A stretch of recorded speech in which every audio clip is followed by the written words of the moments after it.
যে পাপ অতীতের সমস্ত নেকিকে নষ্ট করে দেয়, এটাই তার ক্ষমতা। শিরক আল্লাহকে অপমান করে, শিরক আল্লাহকে উপেক্ষা করে, শিরক আল্লাহকে হেয় তুচ্ছ করে, শিরক আল্লাহর মান মর্যাদাকে খর্ব করে, নষ্ট করে। দেখেছেন শিরক কত বড় পাপ?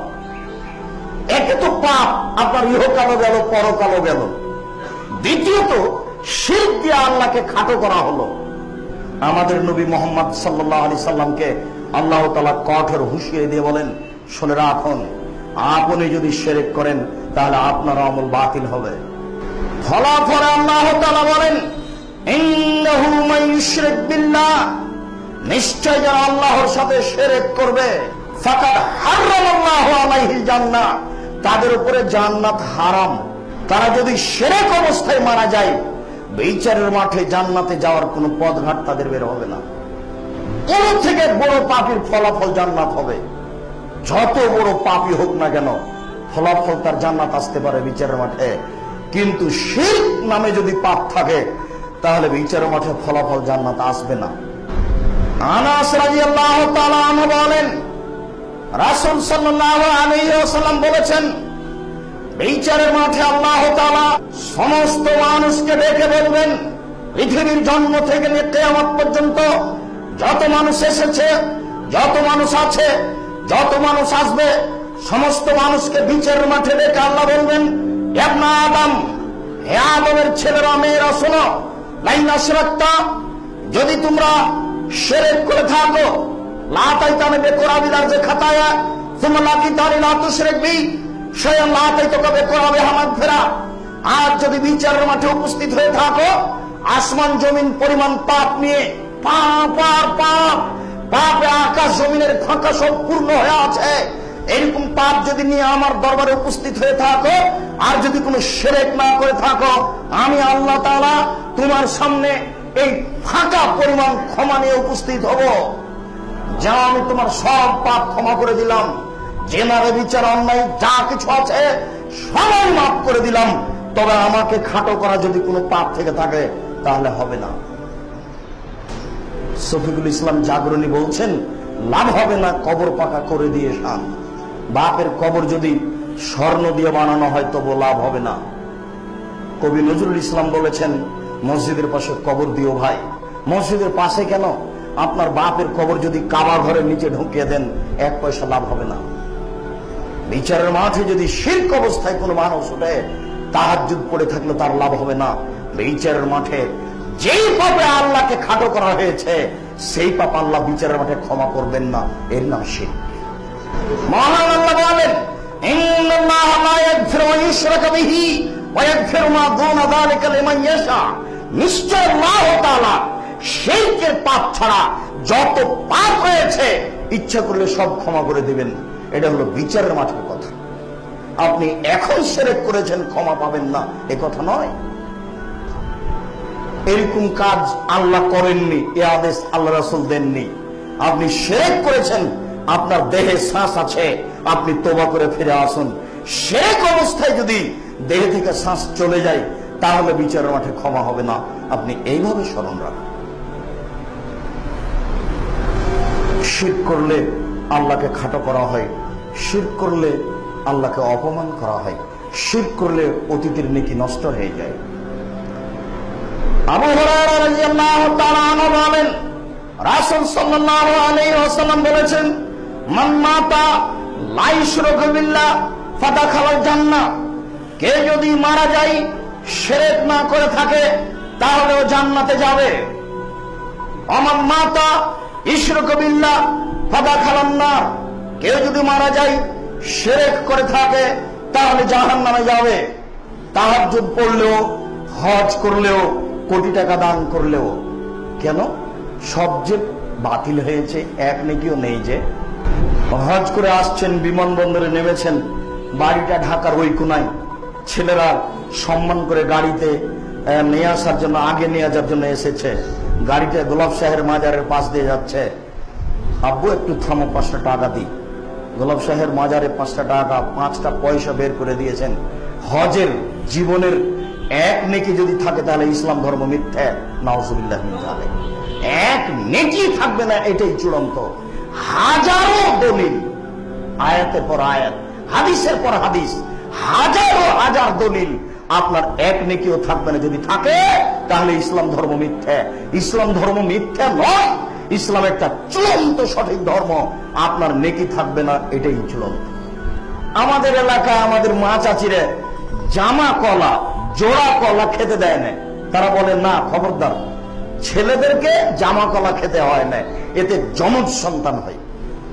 তাহলে তাদের ধারণা যে কলাও যমজ সন্তান দিতে পারে, অথচ যমজ সন্তান দিতে পারে কে? আল্লাহ। এবার দেখেন, একটা কাজ যাতে আল্লাহর মর্যাদার ক্ষতি করা হলো, এই কাজটা এত ক্ষমতাধর কাজ যে আল্লাহ যেটা করতে পারে সেটা কলাও করতে পারে। এরই নাম হচ্ছে আল্লাহর মানকে খর্ব করা। একদা আল্লাহ রাসূল একজন মানুষের হাতে দেখলেন একটা বালা, একটা মানুষের হাতে বালা দেখে আল্লাহ রাসূল বলছেন, মা হাজিহি, এটা কি? তখন লোকটি বলছে, হাজিহি মিনা ওয়াহিনা, আমার শরীরে দুর্বলতা রয়েছে, এই জন্য আমি বালা ব্যবহার করি, যেটা এখন মানুষ করে।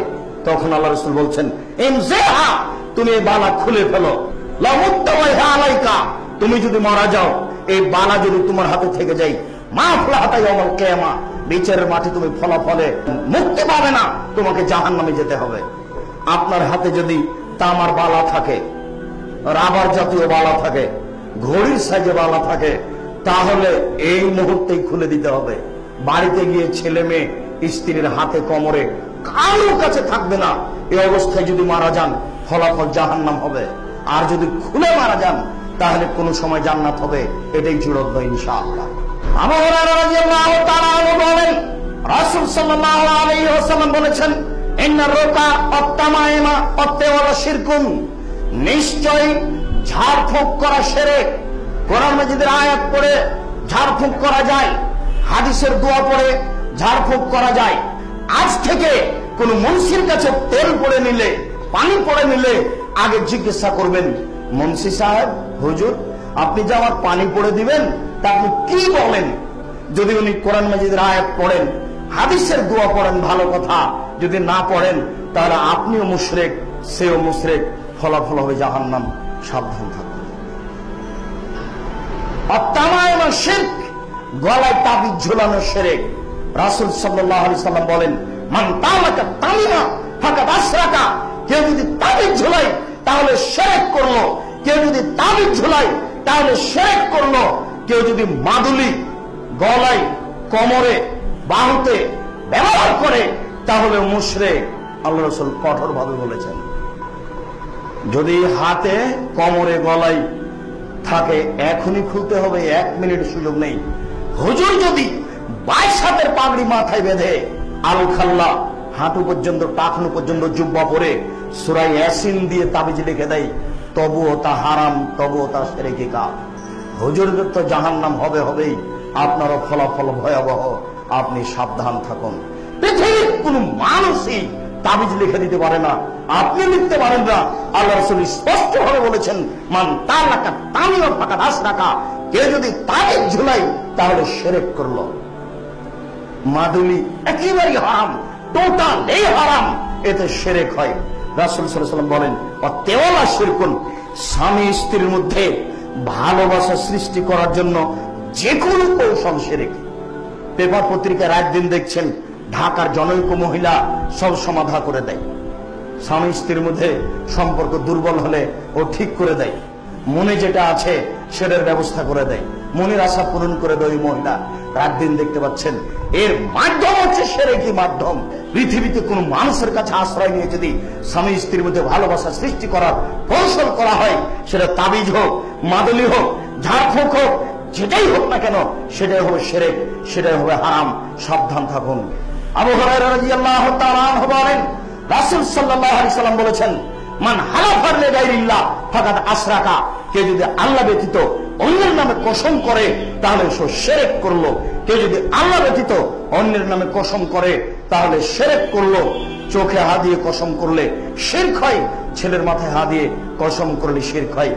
আনাস রাদিয়াল্লাহু তাআলা আনহু বলেন, রাসূল সাল্লাল্লাহু আলাইহি ওয়াসাল্লাম বলেছেন, মান আতারাফান ফাসালাহু ফাকাদ হারামা ফাকাদ আনকারা মুহাম্মাদান সাল্লাল্লাহু আলাইহি সাল্লাম। কেউ যদি গণকের কাছে যায়, গণকের কাছে গিয়ে যদি বলে আমার টাকা হারিয়ে গেছে, একটু দেখুন তো, তার বলা কথাকে যদি সে বিশ্বাস করে, তাহলে সে কোরআন মাজিদকে অস্বীকার করল। আর একবার আল্লাহ রাসূল বলেছেন, কেউ যদি গণকের কাছে যায়, তারপর তার হারিয়ে যাওয়া জিনিসের বিবরণটি তার সামনে পেশ করে, তাহলে 40 দিন আল্লাহ তার ইবাদত কবুল করবেন না। গণকের কাছে গিয়ে বিষয়টি পেশ করাতে আল্লাহ তা আপনার উপরে এমন অসন্তুষ্ট হয়েছেন, 40 দিন আপনি আর আল্লাহকে সন্তুষ্ট করতে পারবেন না। যেমন ভাবে আল্লাহ রাসূল বলেছেন, কে যদি নেশাদার দ্রব্য পান করে লাম ইয়ারজাল্লাহ আরবাইনা সাবাহা, তাহলে আল্লাহকেও 40 দিন সন্তুষ্ট করতে পারে না। আপনি আর বুঝাতেই পারবেন না আপনার বিষয়টি আল্লাহকে 40 দিন যাবত। আপনি যদি গণকের কাছে যান, বিষয়টি পেশ করেন, তাহলে আর 40 দিন যাবত আপনি আল্লাহকে কিছু বুঝাতেই পারবেন না। 40 দিন পার হওয়ার পরে দেখেছেন শিরক কত বড় পাপ। আবু হুরায়রা রাদিয়াল্লাহু তাআলা আনহু বলেন, রাসূল সাল্লাল্লাহু আলাইহি সাল্লামের কাছে 10 জন লোক আসলো। আতা রাসূলুল্লাহ সাল্লাল্লাহু আলাইহি সাল্লাম আশা বেড়ে গেলাম। 10 জন লোক আসলো, বায়া রাসূলুল্লাহ সাল্লাল্লাহু আলাইহি সাল্লাম তিসারে জানেন। 9 জন মানুষের সাথে আল্লাহ রাসূল বায়াত করলেন। তারাকা ওয়াহিদান, একজনকে ছেড়ে দিলেন। কেউ বললেন কি ব্যাপার, বায়াত তিসারে জানেন ও তারাকা ওয়াহিদান, আপনিও তারাকা ওয়াহিদান, আপনি 9 জন মানুষের সাথে বায়াত করলেন আর একজনকে ছেড়ে দিলেন যে? তখন আল্লাহ রাসূল বললেন, ওয়া আলাইহি তামায়ে তামিমা, তার শরীরে তার গলায় মাদুলি আছে, এই জন্য তার সাথে বায়াত করলাম না। হাত খালা এদাও অকাতা, লোকটা হাতটা ভিতরে ঢুকিয়ে ওই মাদুলিটা ছিঁড়ে ফেললো। ফাবায়া রাসূলুল্লাহ সাল্লাল্লাহু আলাইহি ওয়াসাল্লাম, তখন আল্লাহ রাসূল তার সাথে বায়াত করলেন। এ দেখেন, আল্লাহ রাসূল 9 জনের সাথে বায়াত করলেন, একজনের সাথে করলেন না। জিজ্ঞাসা করা হলো কেন? তখন আল্লাহ রাসূল বলেন, তার গায়ে মাদুলি আছে, এই জন্য মাদুলি ছিঁড়ে ফেলা হলো।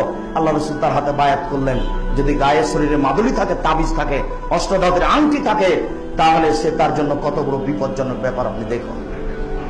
রাসূল সাল্লাল্লাহু আলাইহি সাল্লাম বলছেন, মান রাদ্দাহু আই ফালুন ওয়াকালা সালাসা মাররা, কাউকে যদি অশুভ ফল কাজ থেকে ফিরিয়ে নিয়ে আসে, তাহলে সে শিরক করলো, শিরক করলো, শিরক করলো।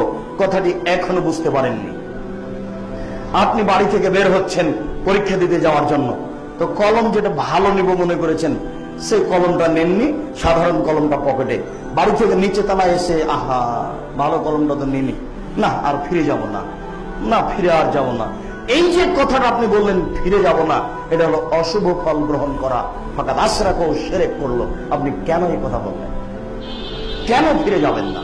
সময় নেই, যাবেন না, সেটা ভিন্ন কথা, কিন্তু কিভাবে আপনার অন্তরে জেগে গেল যে ফিরে যাওয়া কাজ ভালো নয়? এটাই হলো শিরকি কাজ।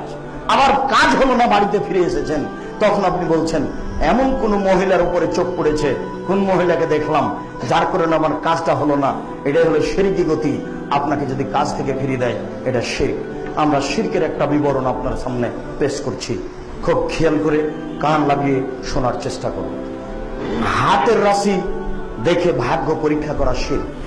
হাত চালিয়ে ভাগ্য পরীক্ষা করা শিরক। টিয়া পাখির মাধ্যমে ভাগ্য পরীক্ষা করা শিরক। গণকের কাছে গিয়ে হারিয়ে যাওয়া বিষয়টি পেশ করা শিরক। গরুকে লাথি মারা যায় না, এই হিসাব শিরক। তুলসী গাছ তুলে ফেলা যায় না, এই হিসাব শিরক। তুলসী গাছে লাথি মারা যায় না, এ কথা শিরক। ধানের উপরে জুতা পায়ে দিয়ে হাঁটা যায় না, এই কথা শিরক। আপনার মা কুলাতে চাউল ঝাড়ছিল, আপনার বাচ্চাটা দৌড়িয়ে এসে কুলাতে চড়ে নিয়েছে, আপনার মা বলল, এই কুলক্ষণে ছেলে, কুলাতে পা দিতে হয় না, এগুলো চিৎকার দিল, কুলাতে পা দিতে হয় না, এরকম কথা শিরক। চুলাতে পা লেগে গেলে খারাপ ধারণা করা হয়, এই ধারণা শিরক। ভাতের তরকারির পাতিলে পা লেগে যায়, তখন খারাপ ধারণা করা হয়, এই ধারণা শিরক।